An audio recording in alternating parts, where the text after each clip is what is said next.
Let's hear. Come on, you're teaching the class today. Go on. Start. I started recording. Introduce yourself. My name is Giddy. Giddy.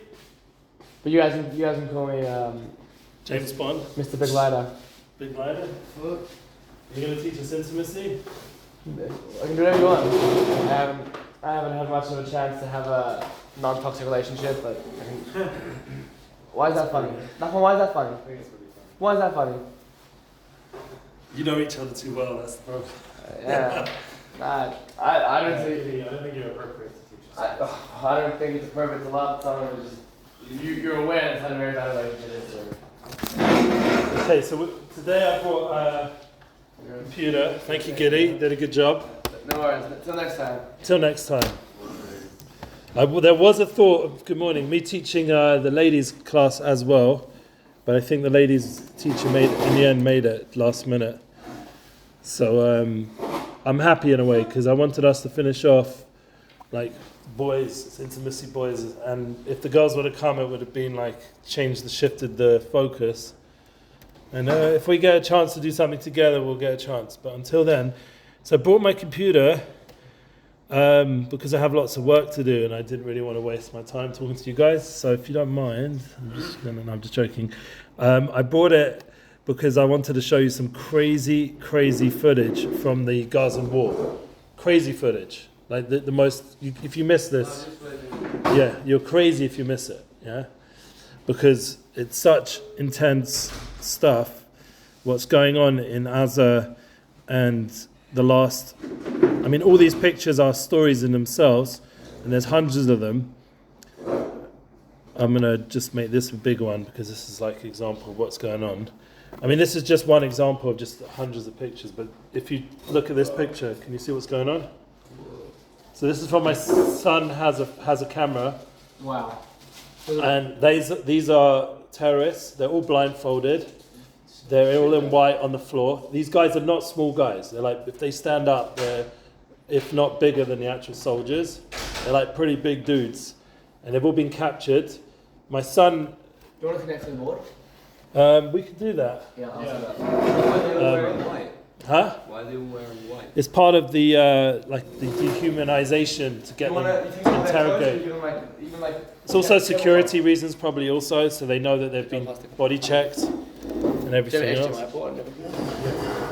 It's so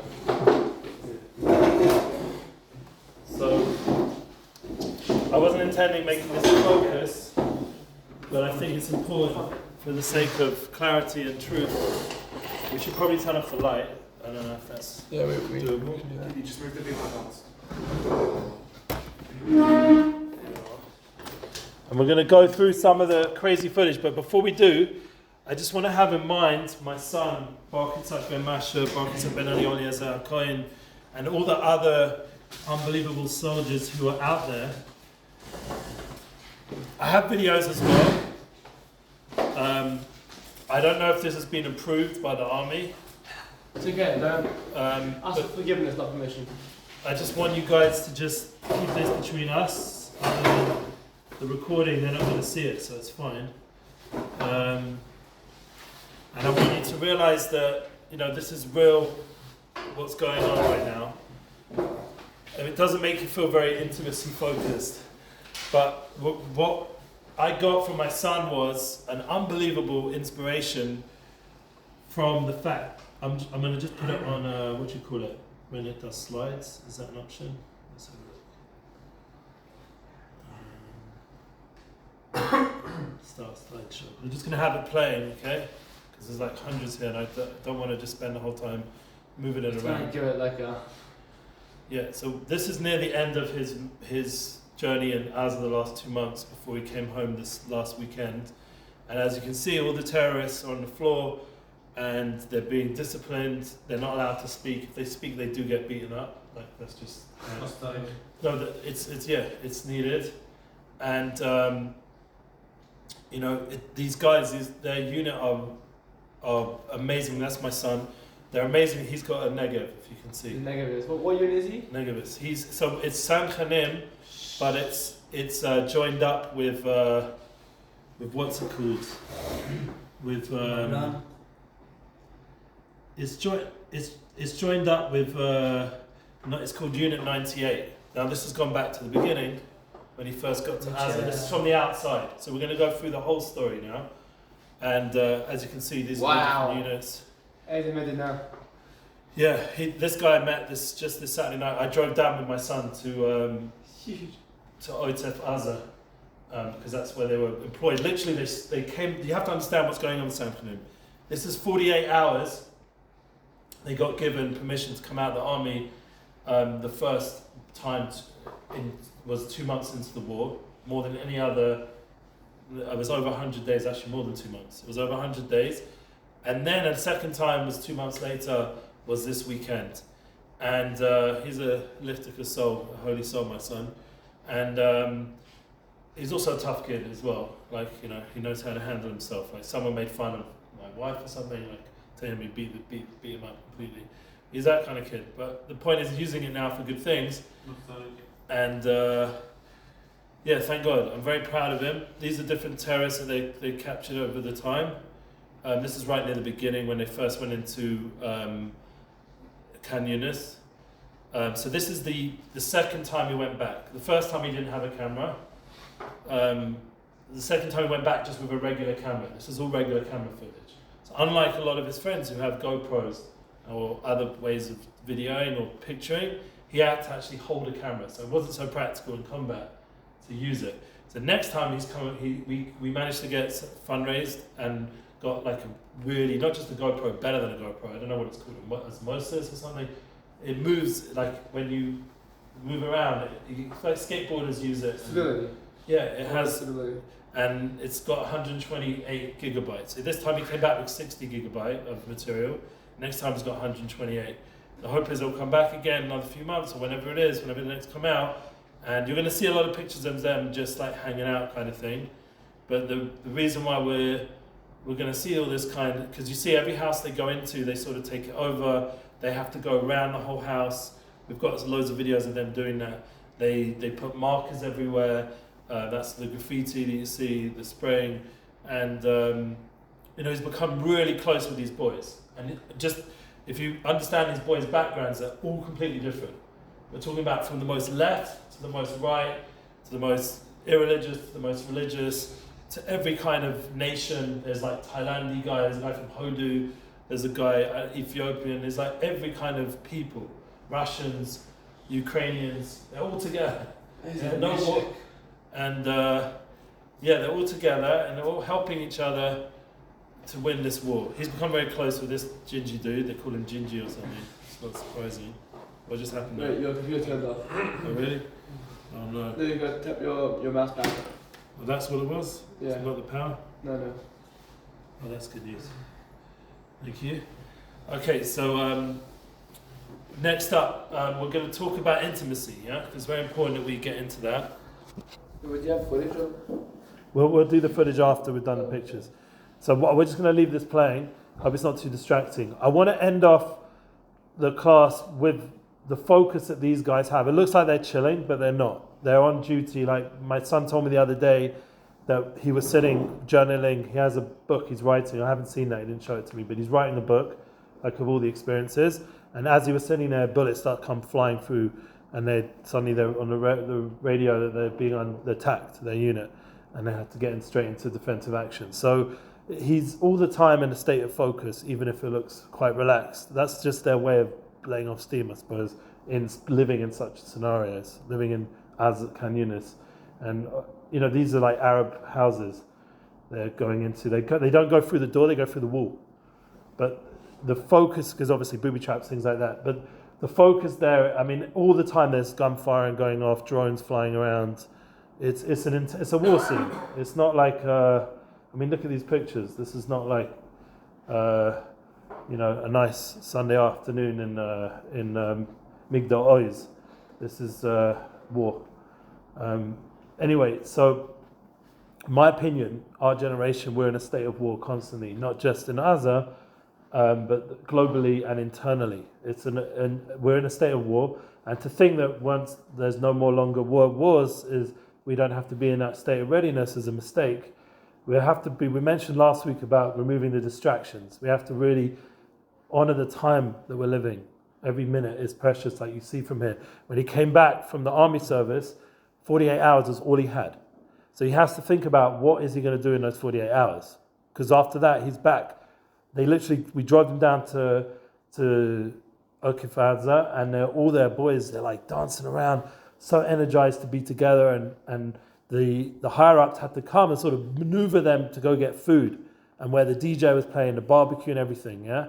They had to maneuver them, because they wanted to just be together. I felt the love, the energy between all of them. They were just so like together. Hopefully you guys have created that bond in this program at least somewhat, but they're literally living together. By the way, there's even a female doctor amongst their unit, and she's become like one of the boys, you know?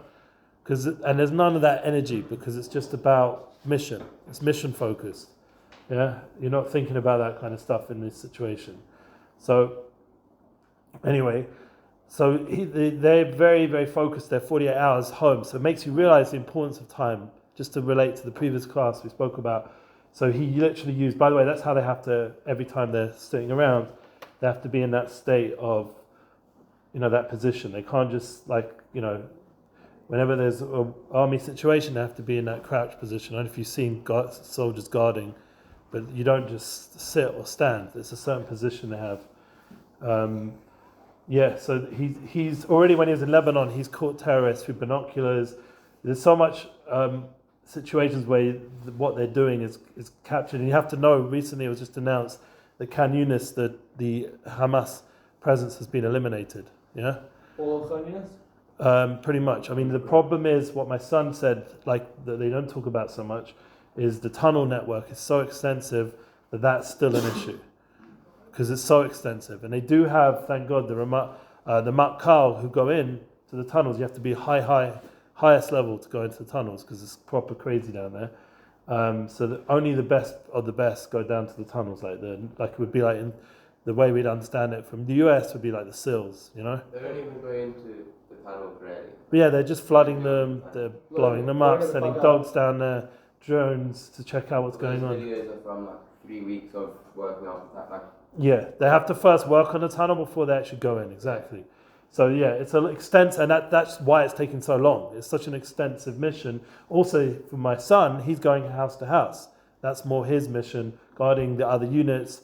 He's part of... Which Kudu this? Huh? Which Kudu? San Khanim. Yeah, but like... I don't know if I should say, because I'm recording, I don't want it to be like... but it's a one in the news all the time. You hear about it. They get a lot of coverage.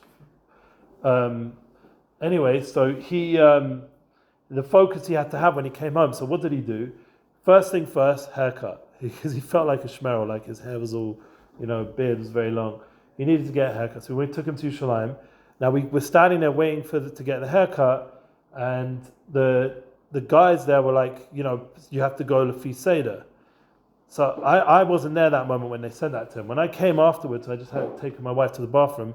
I came back and they're like, what? Lefi Seder? I wanted to make a whole balagan. Like, how can you make my son wait? He's got 48 hours. He's giving his life up for you, bunch of kids. It was like a bunch of punk kids, like us or whatever. Like, he's giving up his time and you're making him wait in a queue. He's got 48 hours. Like, get out of the way. So my son said, don't make a whole story. So I didn't say, but they could see I was getting like that kind of energy. So then they thank God they started doing his hair. And he just felt a little bit like coming back to normal life, how everyone's so like sort of in their own little worlds, like in their own little phone world or social world or like bubble. And they're not realizing what these guys are doing every day, like giving up their life. And they just feel a bit like pissed off, like they're not being appreciated fully of what they're doing. So he was feeling that a little bit. But anyway, the rest of the time was just amazing. We were with family. We got to see some of this footage. It was amazing to look at. We were like, he wanted to go see my rabbi to get a blessing. I never asked him for that. He asked himself.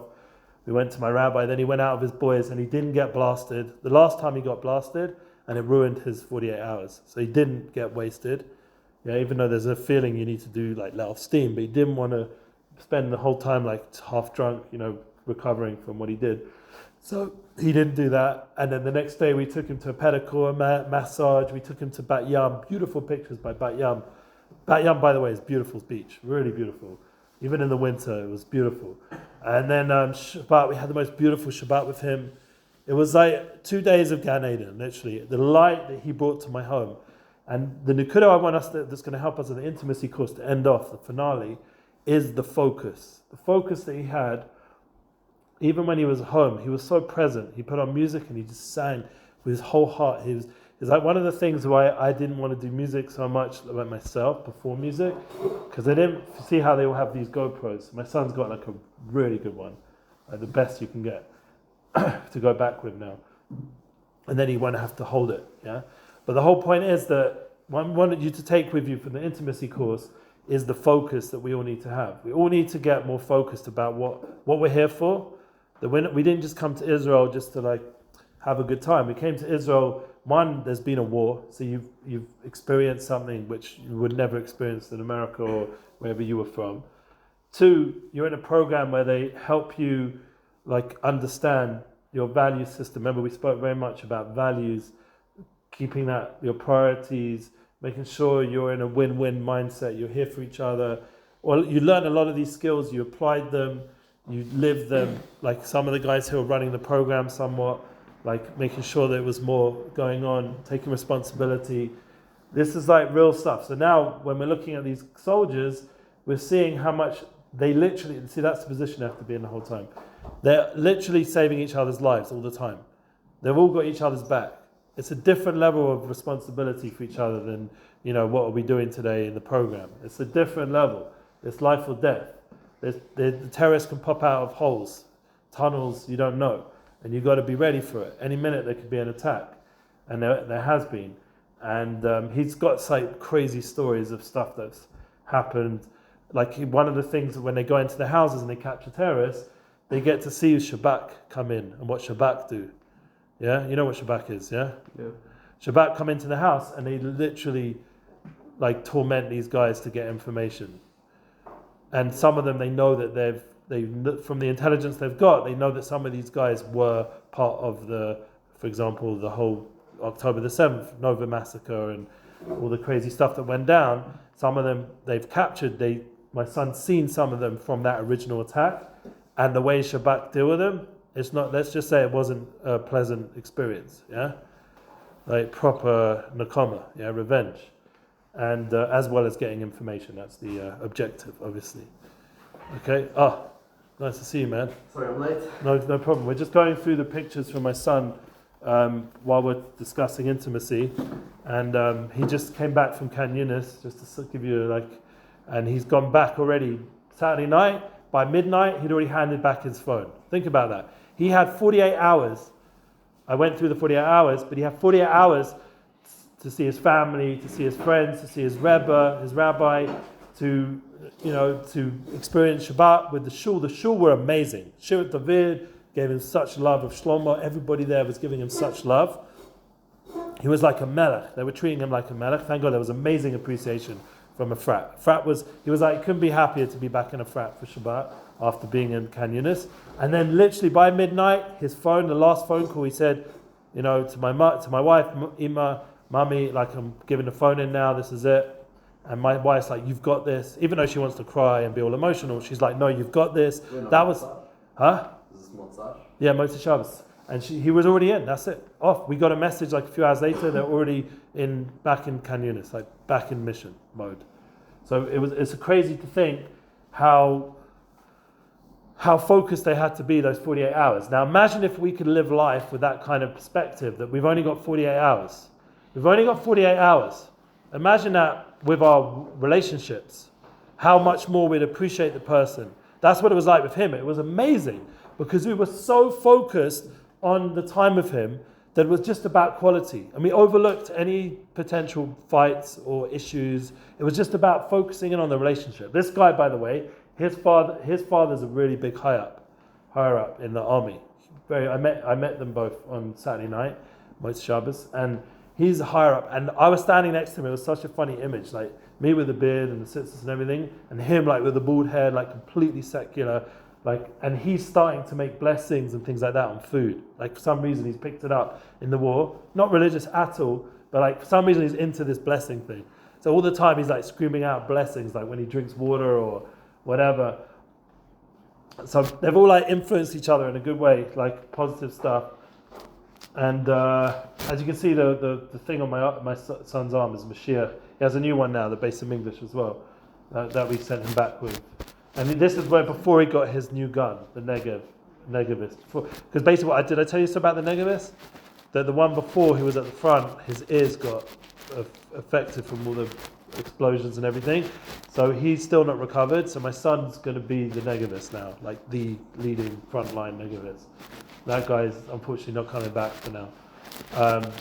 So that's why he moved into that position, because an older, more experienced guy switched. Oh, you would have enjoyed these, man. You're missing we've got all the pictures of my son and Khan Yunis. You've got to come. We're going to get to the good stuff in a minute. Your kind of footage. You're going to love every second. So I was just saying, like, for me with music, because my son was like pouring out these songs. I was talking about music before. One of the reasons why I didn't want to get into music, because I didn't feel like I'd fully be coming from a sincere place from my soul. So I had to first connect more to my soul before I feel I could communicate.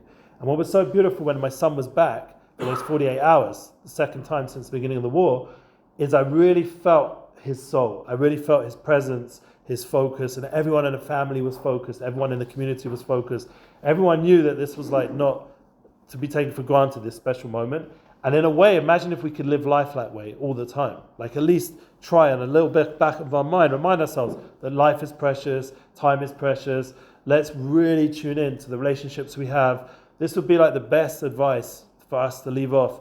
Like this week's Parsha, we have Aaron a Cohen. My son's a Cohen, yeah? I'm a Cohen. So Aaron a Cohen went to Lifnai Lifnim. You know what that means? Who knows? What's Lifnai Lifnim? The inner sanctuary, yeah? He went to the Kodesh Kadoshim. Yeah? So what's the Kodesh Kadoshim, brothers? The brother, this shmuck, this chair, is like melech. There's even nicer chairs later on. By the way, these houses are nice. So he went into the Holy of Holies. What's the Holy of Holies? So it represents intimacy. Intimacy is this place you go into. Really, you have to understand the way the woman's built. You're entering into the Holy Holies. You're entering into this inner sanctum where you bring down these souls. That's like the Kruvim, these two like cherubs facing each other, these holy, pure faces facing each other in intimacy, bringing down that holy souls. That's really where the source of our Torah, our holiness, it comes from a place of intimacy. So when the base of English was destroyed, for example, they were in embrace, those two Kruvim. Even though you say, wait a minute, why they're not meant to be in embrace when God's not happy with us. But the point was that in the end, God's always happy with us. We're always intimately connected to God. This is the truth of who we are. So that intimate place of Lifnai Lifnim, this is a very focused, beautiful place where all the blessing for the year comes down Yom Kippur. And it's a special place where we connect most intimately. We all have it within each of us, because Hashem said He's going to put it within us. And every husband and wife have that experience of intimacy in that place of Holy of Holies. It's called the Holy of Holies, Kodesh Kadoshim, when you're intimate with your wife, with your soulmate. To understand that this is like really the goal of our people, is to bring to the world how intimately bound up we are as souls and as people. So when you're with, say, this situation with my son in the war, even though it seems like the opposite of this, because it's like people killing each other, it's not intimate. But there is an intimacy, one between the unit. They have to live together constantly, and make each house they're in, they have to make it a little home for that day. They have to figure out where they're going to sleep. They figure out where they're going to eat. They're going to have to figure out what they're going to do with all the paraphernalia from Hamas and from UNRWA. My son said he saw it again and again in all the houses. It wasn't just Hamas stuff, it was UNRWA as well. UNRWA fill up those houses, yeah? All the UN stuff. They're just as much involved with Hamas when you're in those places. They're bound up. There's no separation, Hamas and UNRWA. They're the same kind of thing. So he saw that with his own eyes. So the international community is to blame as well for this whole crazy war, because they're part of that, UNRWA. So we have to realize that this is something like the enemy is outside of us, it's within us. It's not just an external war. And therefore, what we have to do is be very focused in our mission, what we're here for. It's like these soldiers. We have to be very, very focused in using time, in appreciating. Because the thing you think about the most when you're at war, what do you miss most? What do you think they miss most? Yeah, very good. Mishpocha, family. They miss the family. Yeah, that's what they miss. They miss the intimate connection. Yeah, like if you've watched any war movies, who do they have a picture on their like army place? Who do they have a picture of? They have a picture of the president, their wife, their girlfriend, the person they love. Yeah, their mother, their family. Yeah, that's what it makes you realize. And these people become your real family in the war because you don't have any phones, you have no distractions.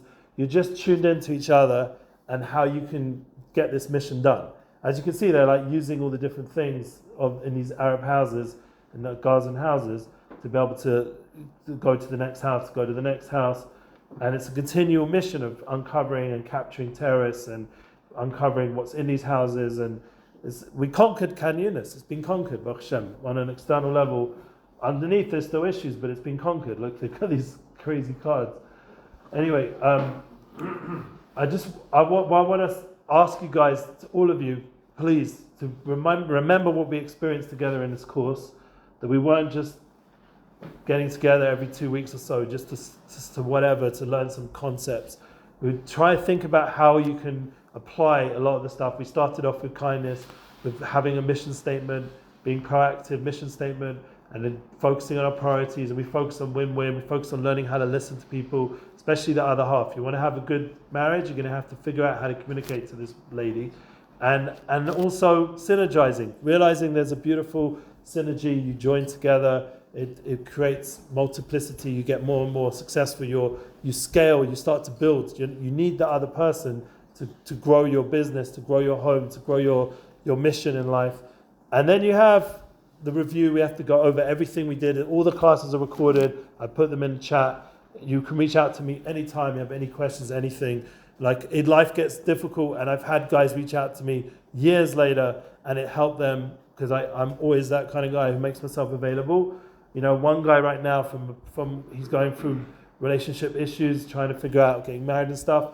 I give him like a session once every so often. We get on the phone and we talk about the relationship struggles, and it's been helpful for him just to talk to a person who's not like involved, like he's not a rabbi or a teacher in his program, he's not a parent, he's not someone with history from before. I'm in a different space, so I don't mind giving that time to people. And another thing is then what we spoke about last week, which I think is really important. The last 2 times we spoke about finding your voice and hearing her voice, hearing what she's about. So she's going to have her mission as well, giving space for that. And we also talked about getting rid of distractions. But today, the most important point is just really tune into life. Tune into the oneness of life, the soul level, the intimacy of life. There's a beautiful relationship that's waiting for all of you. It's the most important thing. It's going to give your life focus. Because when you have, why do we end up with one woman, one love? Anyone seen that movie yet? One Love? Anyone's into Bob Marley? Nobody? Oh, the Bob Marley movie. Yeah, nobody's into Bob. I'm too old already. Well, you know what's the movie, but like, I'm so into Bob Marley. You are into Bob? I know of him, like, I don't want like crazy. Ziggy Marley? Any of the new generation of the Marleys? It's like old school. Huh? And not like another name. Another name. So the new generation don't really get into Bob. I went to Jamaica once. Really? On a cruise, yeah. That's cool. Very cool. Did you go to Bob Marley's house? Yes. I got a hat, like with the dreadlocks, you know. Yeah, so one of the things I want to say about that movie, I went to see it because we were just freaking out about my son. We didn't know if he was coming home or not. It wasn't announced. Nice. It wasn't announced. It was. Some of these pictures are funny. It wasn't announced about my son's where they're going to get let out. No one knew. It was so Wednesday night. My wife was on Spilkers. Is he coming home? Is he not? All the mothers of the soldiers were on Spilkers. They heard they are coming, but there wasn't certain. So I said to my wife, we need to go do something just to distract you. So we went to the movies. We haven't gone to them once. It just didn't feel right. But that night I was like, you just need to get out. So we sat in this movie. She knows I'm a Bob Marley fan, and we're watching the movie. It was very good. And suddenly she gets a call. Yes, they're coming out. She gets a call from my son. And she phones it, she speaks to him, she's so excited. The first time she's speaking to me in months. And she's so excited. I mean, she had a few minute phone calls, but the first time he's out of Khan Yunis, like on his way out of Khan Yunis, out of Gaza, it was a big like joy, yeah? So, Anyway, we carried on watching the movie. It was Mina Shemaim, she went out that moment of the movie where Bob and his wife were having a fight. And one of the things I realized, they didn't make such an emphasis on it, but the movie's called One Love, but he did not have one love. Yo, brother, over there. David, you're missing the footage, man. It gets good. Yeah? So, one love. He didn't have one love. You hear that? He didn't have one love. What did he have? He had loads of women. You know, Bob, he had children with other wives, yeah, or other women, yeah? So he didn't have one love. He wasn't one love. One love means one woman also. That was my one criticism of him as a person. He wasn't able to really be one love. I have a question. Yeah. How do you think you can, how can you have one love if you get divorced and then No, because there's different zugim, there's different soulmates. So you had your first soulmate, it wasn't meant to be. So you get a second soulmate, that's fine. and why can't you have two at the same time? Huh? Why can't you have two at the same time? Because they're so great. That's like old school. Like we used to have lots of wives, but we can't. Look, it's hard enough to focus on one woman. You can focus on two, like really, because they're not just going to give you what you want. They're going to want other attention. They're going to want financial. There's going to be more to the marriage than just when you're in the mood and she has to be available. It doesn't work that way. I think I could focus on three. Huh? I think I could focus on three. Yeah, but there's a whole thing about polygamy. There's a whole thing about polygamy. It doesn't work really anymore. Do we really able to support more than one woman, like in all the different ways it's needed? And women themselves, they're not going to stand for it. They've all been like through the feminist movement, and they've all heard all the way the world thinks now. Most women are not going to allow that. Yeah, you'll be lucky to be able to please one woman. Like that would be an achievement. Yeah. Like to really please a woman, it takes a lot of work, a lot of focus, a lot of attention, a lot of time, a lot of consideration, a lot of struggles, lots of ups and downs. It's worth it. Every minute's worth it, because I said you get to that intimate moment and there's nothing better in the world. But it's worth all the work. The bond you build with this person, the dedication, the love, the soulmate connection is beyond everything. It can give you strength to do everything in life. But you have to work for it. It's not like a freebie. Like we just want to live in Eretz Yisrael. That's like we want to live here. Look what we have to do. We have to go live in these houses of Arabs and fight just to be able to live here. We can't just live here. It's work to live in Eretz Yisrael, to work the land, to work to support ourselves, to defend ourselves. It's work, but it's worth it. And everyone there feels that it's worth it. They get a bit pissed off when they come out and they say everyone doesn't seem to care what they've just done, because they've just worked really hard for us to be able to live peacefully. Remember, at the beginning of the war, every day, missiles flying. If these guys weren't doing what they were doing in Gaza, all those missile sites, you know how many times they've captured missile sites? They would still be there. The missiles would still be, and they'd still be flying towards us. That's what would be going on. So we have to realize that, wow, look at that. That's a lot of games. Anyway, huh? What was I think that was they were keeping score. Anyway, it gets better as it goes on, because then you start to see them arresting terrorists and stuff like that. It's such a nostalgia. Yeah, let's move it on a little bit. Just get it moving. How'd you speed it up? Just press. I don't know. We'll just leave it. We'll get there eventually. Anyway, the main thing is that I learned so much from having. This is another thing. This guy did not come from religious home at all, but he's showing respect. In the army, my son's used to filling on so many soldiers. We got him an extra pair, but there's so many soldiers who wanna. You see what unit says on the thing. There's so many soldiers who just wanna connect. They feel like they need to connect to God. There needs to be more to what they're doing, and it's not like this. Like, yeah, go on. It's hard for them to stay connected. Like, obviously you can stay connected, but like to keep Shabbos, I'm sure it's really hard. Oh, so Shabbos has become. I spoke to my son about it. Thank you for asking. That's very hard, and the Shabbos. I mean, this is survival. You have to use the Arab parts. There's no choice. So kashrus, everything Jewish-wise they get given kosher food, they get given the opportunity to pray a little bit, but it's all overruled by the Koch Nefesh. The Koch Nefesh is the heter, is the permission for everything. So, for example, my son was walking around with his phone the whole Shabbos. He has to. Yeah. My wife also walks around with a phone, because she's mugging double, but she's also got to keep in touch with my son. She's got to be available for that. There's a whole, life has changed because of the war in terms of Shabbos. It doesn't mean Shabbos isn't Shabbos, Shabbos is Shabbos, but we have to realize that Koch Nefesh is, for the soldiers, is more important. And he himself said to me, Tati, Abba, I'm Shomer Shabbat. I'm just right now, this is my way of being Shomer Shabbat. I'm coming out of the war Shomer Shabbat. That's what he said to me. He has no intention to not keep Shabbat after the war, just because he got used to doing other things on Shabbat. And he says that, when he came home, his joy of just seeing Shabbos candles, Shabbos food, Shabbat food, sitting together with family in a proper home, with proper warm food. The joy he had from eating hot meat. He hadn't had hot meat for months. So good. Yeah, he loved every single meatball. And then when my wife gave him a chulent thing, and then he was loving the food. Salad, fresh salad. It was like Gan Eden.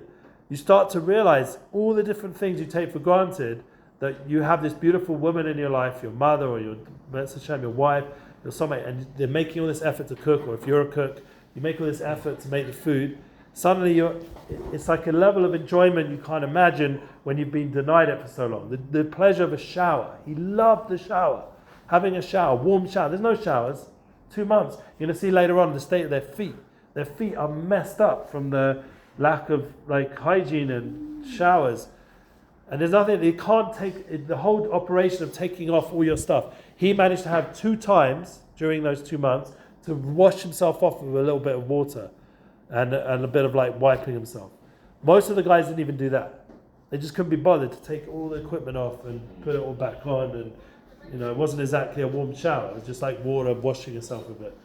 And so we have to understand what kind of discomfort you're in after months of this, and you've got to just keep going, and it's a mission. It's not like anyway. They brush their teeth. Somewhat, yeah. They have some sort of tools and things that they use, paste, and every house they went into, sometimes they cleaned it up. You can see they're cleaning it up, making it nice. So while they're there, they should enjoy it. And some of these houses, they look pretty decent. That looks so nice to sleep on. Yeah. And you see the beads from the Arabs, their whole religious thing. I mean, it's intense watching this. I haven't seen all these pictures like this. It's great for me to see it as well, blown up. I've got loads of videos as well. This is when it starts getting to the later part, when he becomes a negavist, my son. He's going to switch his gun, and you're going to start to see all the terrorists. It's amazing some of the things they do on the wall. The Skut Amuna, yeah? Yeah, but you see this? Beautiful stuff. This is Eishali. This is Rabbi Nachman's symbol. My fire will burn till Mashiach's coming. This guy's from Hodu, from India. He's fighting with my son, They all call him Bruchi because he's like the Hasidic guy, with the pears and stuff. Doing a heart thing there. I sent this to a bunch of guys who are Breslov that I'm friends with. They're really excited to see that. I mean, that's the pictures together, sitting in one of these nice chairs. And that's one of the other important things. There's a pride, but not like a pride where it's too far, like Kokomet Simyodi. There's a pride where they see the power of the Israeli army, the IDF. The Arabs are scared of them. Remember, my son doesn't have on these pictures. He doesn't have a GoPro, so he's having to take the pictures. But when you're going to get back next time, if you're around, by the way, you're all welcome. I did intend to bring food today, and I did intend there to be some sort of party, but it didn't work out. So all of you are invited at any point. You've got my number. If you were in the frat and you want to come around for a l'chaim, for a biscuit, I'm English, a biscuit means a cookie, or freshly made. We had a whole bunch, it wasn't enough for all of you, and I didn't want to bring and then some got, some didn't. And my wife's still recovering from having my son home, and she's not well from all the stress and all the dedication she did for him. That's an Arab gun, by the way, that he's holding. But he said there's so much weapons in the houses. He said that most of the time you're finding Russian rifles. Yeah, that's the main type of guns.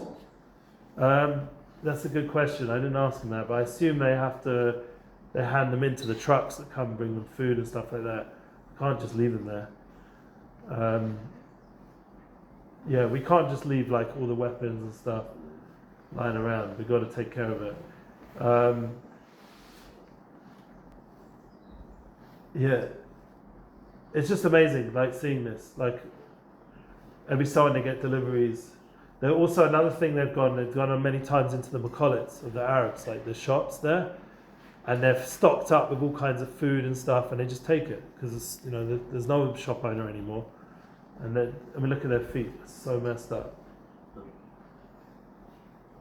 Here and there, they'll take them off, like they're yellow and like sores, and it's intense.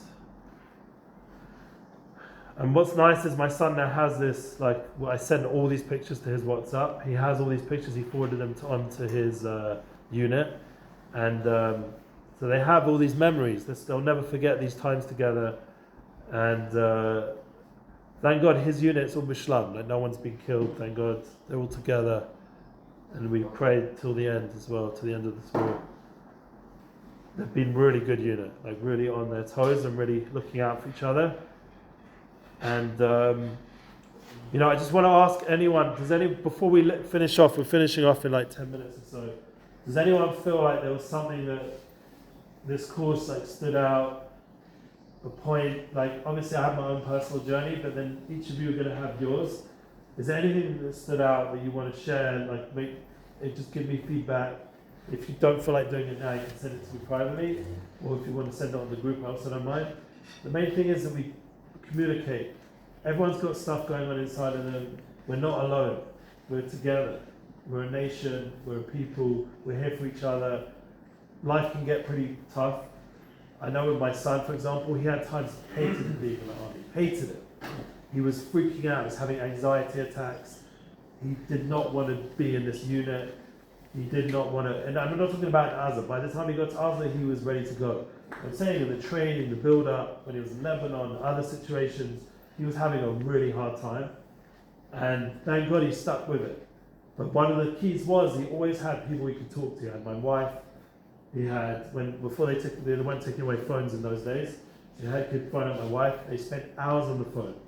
He had people, some of them, were amazing, were really there for him.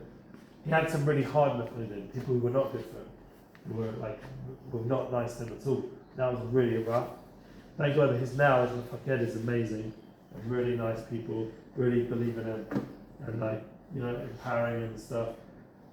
And but it's important you connect yourself to people that you can trust, that you can talk out stuff in life. Because ultimately you're going to find that's another big thing. You want to make sure when you find your soulmate that this is someone you can really trust and talk to about real things. We've spoken about this. You've got to face your stuff. Not just stuff your face your stuff. You've got to be able to deal with things. You've got to be able to process things. And because my son, thank God, has that kind of relationship with my wife, and myself a little bit as well, and other people around, he's very open. Like even his boys, he was shouting them on the phone when he came back. He was like, you just don't get it. Like I haven't showered for 2 months. Yeah, like you don't get what we're going through. You don't understand. Like he was trying to communicate to them so they can understand a little bit where he's at, like what he wants to do with them that night. He needs to have an experience, a special moment, not their just usual, they would just get drunk and walk around the shuk. He wants to do more than that. Yeah, he wanted to do more and connect with people who are focused and real. And that's it's like a wake up in life that you start to realize how you want to experience moments with your boys, with the people you care about. You don't want to just have superficial experiences. Yeah, you don't want to have some dude putting you down and making fun of you or who knows what. Yeah, you want to be having bonding experiences. Life should be meaningful and purposeful, and with people that you can experience that together. And I just really got a lot of personally a lot of light from my son coming back, and the whole situation right now in Israel. There is some sort of waking up. Not everybody, but generally there's a feeling of people are more aware of who they are, what they are. So I want to get to the part where you start to see all the terrorists. I've got like footages of them also moving all the videos of them moving all the civilians, because there were still loads of civilians in Khan Yunis. I've got footage of them talking to the terrorists. I've got footage of them. Your son knows Arabic? He does know some, yeah. But you learned it before the war? He says like this, some of the feeling of fear that some of the Arabs have had towards them is crazy. Like they're like screaming like crazy sounds, like because they know that they're being dominated like over there. It's not like we're coming and giving them out free pies and like move on please. Like it's serious. And we're not taking risks. One of the things my son did is he dressed up a little bit like an Arab, like he put on certain clothing, and it almost looked a bit terrorist style. He got in a lot of trouble for that, because if someone's standing there with guns and looks like a terrorist, they're just going to kill him. They're not going to like wait to see if it's a soldier or not. It's a different kind of alertness, because guy could just pop out of nowhere from the tunnels that you didn't find. You went in the tunnels yourself? He's helped us in the first part of the war. He helped discover that large tunnel, the very big one they were able to drive trucks through and stuff. So his unit discovered that tunnel. They were the ones who uncovered that. And they were on guard many times outside of tunnels to make sure that no one came out or who went in. If units were going in to do what they had to do, they had to guard on the outside. Remember, as I said, this is not GoPro footage, this is him with his camera, so he couldn't really take footage of all the interactions, all the times they were in houses with the terrorists and the Shabak came, and obviously you can't take pictures of the Shabak. But yeah, all the time being on guard, being focused, being with your boys, looking out for each other, learning to live with people day after day after day. This is like a lot of keys here for intimacy, for marriage. You're going to live with this lady, with all her needs and all her space things, and you're going to live together. And it's not going to be like all the time, like party time. Yeah, I know, like you go on Netflix and it looks like everyone's just partying. That's like guy and girl. It's always these peak moments that always show those peak moments of where the most passion, but that's not real life. Real life is learning how to live with a person and learning how to, it's not such fun footage, but it's real footage. It's real life, real relationships, how to care for another person. You go make yourself food, make the other person food. You go get a drink, make the other person a drink. It's about thinking about someone other than yourself. And that's one of the beautiful things about the army. It trains these guys to go beyond themselves, and it gives them a feeling of fulfillment. He was elated when he came back to the base. It wasn't even a base in Gaza. He was elated. He was like as if he was on drugs, how high he was, just to see all his boys and the love they have to each other. All these different guys from different worlds, the love they have, the energy they have, the excitement, they're doing something, they're not, and the meaningfulness. And you think, well, it looks like a lot of just chilling, but this is like all the time they're not doing the missions. They have to like come down a second, but they're doing it together. There's real conversations. They're not thinking about how they look online and posting and all this stuff. It's just maybe they're taking some pictures for memories, but they're not posting this. It's not like status. It's real. It's connection, and this is something which is a lost art. And each of us individually can try gain back real relationships, real time with people. You'll feel so much. He said it's like Chaim and meeting in Gaza. At one point he was like, I just want to go back to Gaza. Not because he wants to be in this dump, but because he wants to be in that kind of space where he's really connecting with people. Does everyone get the point what I'm trying to say? Yeah.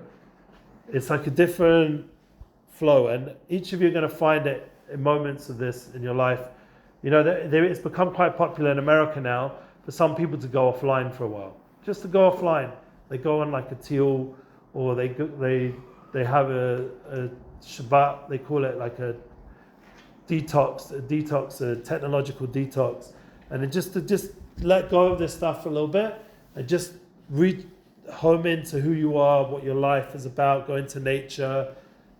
People go on these like walks for days and or go hunting like Rogan style, whatever it is, just to get out of the rat race of life and the phones and everything, just to get away from it. So you can just refocus, ground yourself again. And this is really important that they're doing this for much higher reasons. They're trying to protect us all from our enemies who want to kill us. So it's very purposeful why they're in this space. But we can actually choose it when we're not being forced to do this. We can choose it on some level. Like we're going to have times before this program ends. You're going to have times where you can just say, you know what, F the phones. I'm just going to go connect with my boys here in Bnei Akiva World. I'm going to connect with the program and all these wonderful souls I met. I'm going to stay connected with these people for life. These are real friendships. You know, this is the kind of thank God I told you, I'm still very close with all my boys from London. These are boys for life. You should think about that a little bit. This is part of the intimacy keys to really bond with people, really connect. So think about them as souls. These are soul connections. The soul is attuned to life, is attuned to truth. It's not just a superficial experience. And I think we all have ability to have these kind of relationships because we are Jewish souls. We have a deep voice within that knows these kind of truths. And as we get near to the end, we're going to start to see all the action. It's taking its time. I didn't realize how many pictures there are. Maybe let me just speed it up a little bit. I don't know how to do that. This is where we were before at the beginning. So this is the terrorists that they've captured. You see? Guys, you seeing what's going on? Hey, who's sleeping? How can you sleep during this? Man. Wake him up, man. Should not be sleeping. Yo! Sammy! Wake up, brother. Sorry, man. I've got to do this to you. So this is like, they've got to keep these dudes in a disciplined state. This isn't a joke. That's my son now. He's got his negatives. Yeah. See, now one smash on the head with that, you're not going to be talking again. At least. Huh? At least a concussion. Yeah. It's heavy. Yeah, and my son showed me how heavy the bullets are. He pulled them out, like a long chain of bullets. In each one of these pouches, 5. He had 5 of those around them. You know? And you're walking around with that. Yeah. These are pictures you're not going to see on the news. Yeah? I have no one's doing that. Okay, sorry it took a while to get to this, but whatever. Oh, there's some great pictures here. They're coming up Abbas's face. Look, his guns on the stage, and he's like giving a speech. This is domination here. You see this? Severe, man. Come on, this is your kind of vibe. This is us dominating on these dudes. You love this, no? Get excited, man. This is us. You hear all this crap on the news about ceasefire, all this crap. This is us dominating. This is domination. This is victory. Instead of every day waking up to hear another soldier died, God forbid, let's watch our victory over there. We're dominating over their place. Yeah, there's a guy, he's a sledgehammer guy, Russian dude, he loves it. No, he loves it. He comes and smashes down the wall. That's so sick. That's an Indian dude. Putting on his fill-in. I didn't see these pictures yet, but he's filling them. That's the first time I saw him fill-in them. Look at this fucking shithole, guy. That's so crazy. Yeah, these are gyms they have. They found a gym. Nice gym. He was working out with his Megan. Yeah, man. That's true. Powerhouse. And I mean, these pictures are beyond, you know. I can't really. I mean, that you saw that hammer before Yeah. to get down the walls. They go through the walls. That's the whole thing. No doorways. It's teamwork.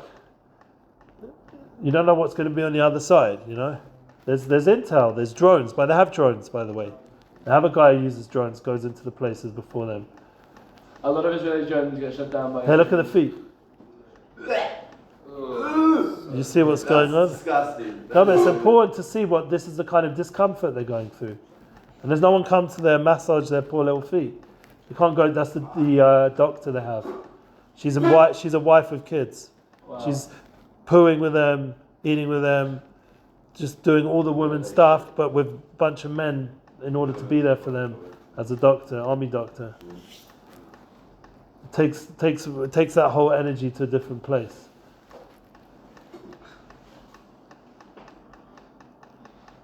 See, it's survival. Every place they go, they've got to clean out the house. Then they've got to clean it up a little bit, like so they can live there. And then they've got to cook, eat, drink, sleep, and then on to the next place. It's like a whole process. Yeah.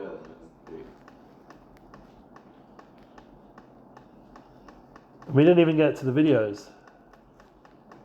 I got like hours of footage, videos. But wait, is this 60 gigabyte completely full?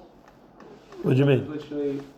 I sent him off with a camera and a 60 gigabyte thing. Oh, that's my son got in trouble for this, by the way, because that was a bit dodgy. Dress up like was an was it the 60 gigabyte SD card full after this? Yeah, Oh, then we're not gonna get there for a while. yeah, it's endless. Right. Remember, this isn't GoPro footage. GoPro would be, I have 60 gigabytes for SD card, and I have 3,000 photos. We're at 1,500 for 60 gigabytes. yeah. So let's go to some of the, quickly before we finish off. Let's just go to some of the videos. You want to see the videos? Yes. Yeah. Are you okay with looking at people killing Arabs or terrorists, or is that we don't like I still? don't think that's what the video is. No, I'm saying like. Terrorists? What are you talking about? Sorry guys, it's a bit of intense like story today, but why not? We need to experience what our people are experiencing. I do. What do I say is exaggerating, but no, it isn't. This is the house. You see how much damage, carnage has gone This there. video looks so old, it looks so sick. Like the problem is that it could be snipers, all kinds of things. They've got to be constantly on alert. It's called a G. Yeah, it's heavy duty. This is heavy, real stuff going on. We'll find a video a bit more like where you can see. Let's see what this is. This is them, the construction, because they've got like these big. They're cleaning up the areas. There's some scenes here where suddenly you're seeing them standing around, and then suddenly they're being fired on, and you see them all maneuvering, and it's crazy. It's like a proper war scene.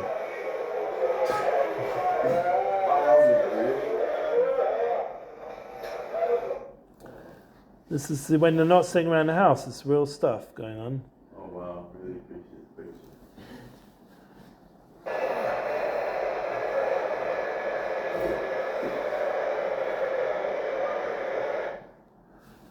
Sometimes it's like short because it's like there's actual stuff going on.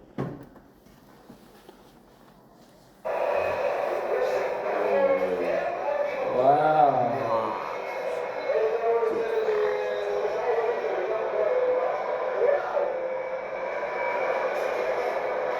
There's the tanks, you see. It's blowing smoke into the, so they can't just RPG it for defensive reasons.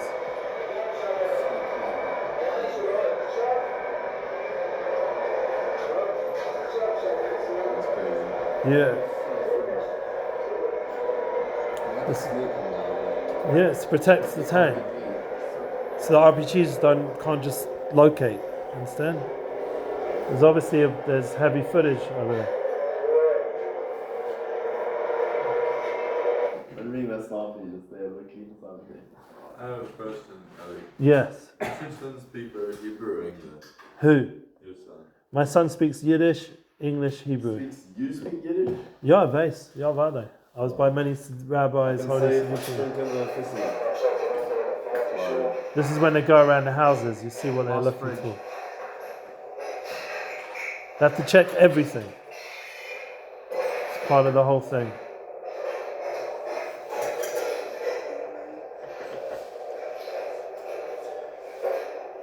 He goes into the bedrooms, you see the kind of jewellery and perfume, and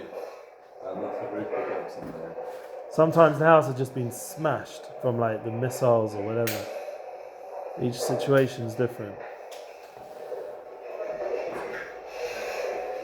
I mean, it's just hours and hours of footage here, yeah? Camera was really Yeah, it's amazing.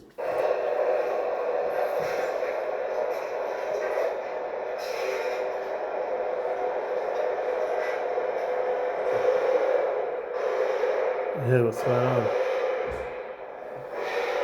Hello. It's no joke, man.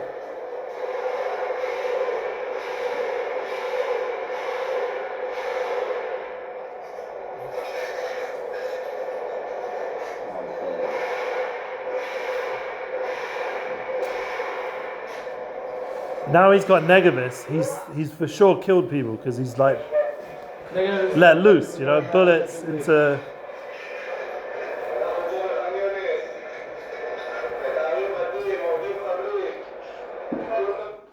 Yeah, they're dudes, these guys. I don't know. We could go on all day. I don't know. I've got like just picking out from hundreds of videos here.